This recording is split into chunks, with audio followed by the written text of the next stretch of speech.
Hey, everybody. OGG, Overt Go Green. How's it going? I'm doing good. I hope you are. We got a deck tech for you today. It's the start of Crimson Vow, just released. Man, I got a sweet deck for you. But before I get to the deck, 3 questions. 1, how do you feel about playing some new cards from Crimson Vow? 2, how do you feel about playing mono blue tempo? And 3, how do you feel about pouring some salt on your opponent? If you said OGG, I feel good about those things. Oh boy, this deck is for you. I call it Dreamshackle. It's mono blue Dreamshackle Tempo, built around what I believe is one of the very best cards out of Vow, which is Dreamshackle Geist. This is blue 1 for a 3/1 flying. At the beginning of combat on your turn, I can tap a target creature, or target creature doesn't untap during its controller's next untap step. This does something the turn it comes into play, and is a 3 mana, 3 power flyer. Yes, please. It does something every turn. Sure, it's easy to remove, but then again, we're playing tempo, which is effectively swing at your face with evasive creatures. What other evasive creatures do I have? Well, outside of Dreamshackle Geist at 2 mana, I have Storm Chaser Drake, another new card, blue 1 for a 2/1 flyer. Whenever Storm Chaser Drake becomes the target of a spell you control, draw a card.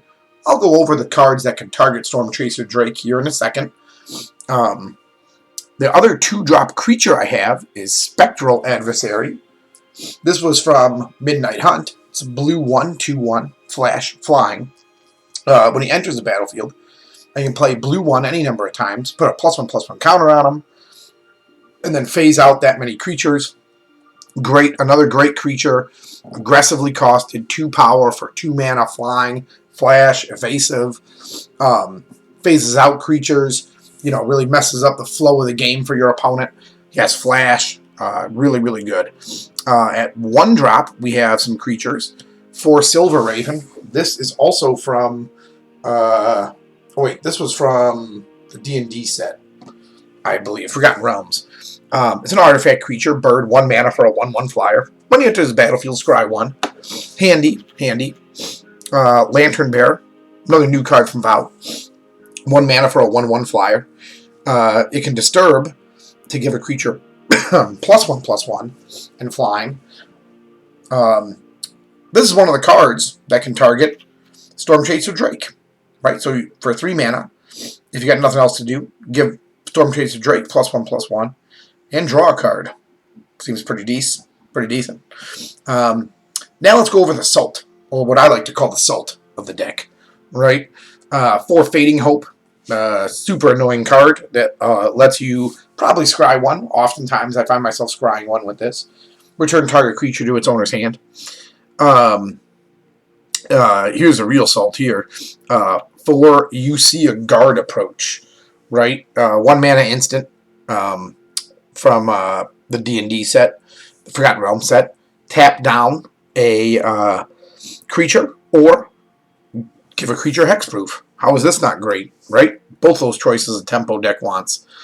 And for Wash Away, secretly, I believe this card is the best counterspell printed in a very long time. It deals with even just the Wash Away part, the non-cleaved part, which is counter target spell that wasn't cast from its owner's hand. This card deals with so much. It deals with all the Foretold cards. Like Alaron's Epiphany or Doomscar for 1 mana. It deals with anything cast from the graveyard with Flashback or Disturb. It deals with cards that you cast off of Expressive Iteration, where they do technically, or cards cast off the top of the people's libraries. This card for 1 mana deals with so much right now. And even if you're using it for just a straight blue 1 straight up counter something. It's not terrible, but man, oh man, there's so much that this does for 1 mana. I think this card is going to see a significant amount of play. And I don't think it's... I think a lot of people know about this card, but if you are not aware, this is, I think, very sneakily I was very surprised to see something like this at Uncommon. Over here, at 2 mana, we have some more salt in the form of You Come to a River. Blue 1 instant from Forgotten Realms. Probably didn't even know. Maybe you vaguely remember this card, as like you passed on it in draft a bunch of times. But choose one, right? Fight the current. Bounce any non-land permanent to its owner's hand. Sure, great. That's what Tempo wants to do. Or +1/+0 and can't be blocked this turn. So if our evasive creatures aren't evasive-y enough, this will do it. And the last little salty trick is another new card from Vow, Serpentine Ambush, blue 1. Target creature becomes a blue serpent with base power and toughness 5/5. Doesn't make your creature lose flying. So this just turns one of our guys into a 5/5 until the end of turn. If it's cast on a guy with a counter, whether it's a counter from Lantern's Lift or it's a counter from Spectral Adversary, it gets bigger, right? Serpentine Ambush makes it bigger, so it'd be a 5/5 then plus all those counters. Very, very sneaky card. Yeah, 20 islands. You know, so this is effectively 20 creatures, 20 salt, mono blue tempo. If you dig the content, mash that subscribe button, hit that thumbs up button. If you have a comment, if you have a question, suggestion, please leave something below. You know, I try to read all of them and respond to all of them. I really appreciate all the support you guys give me. Thank you so much. And this is OGG. Out!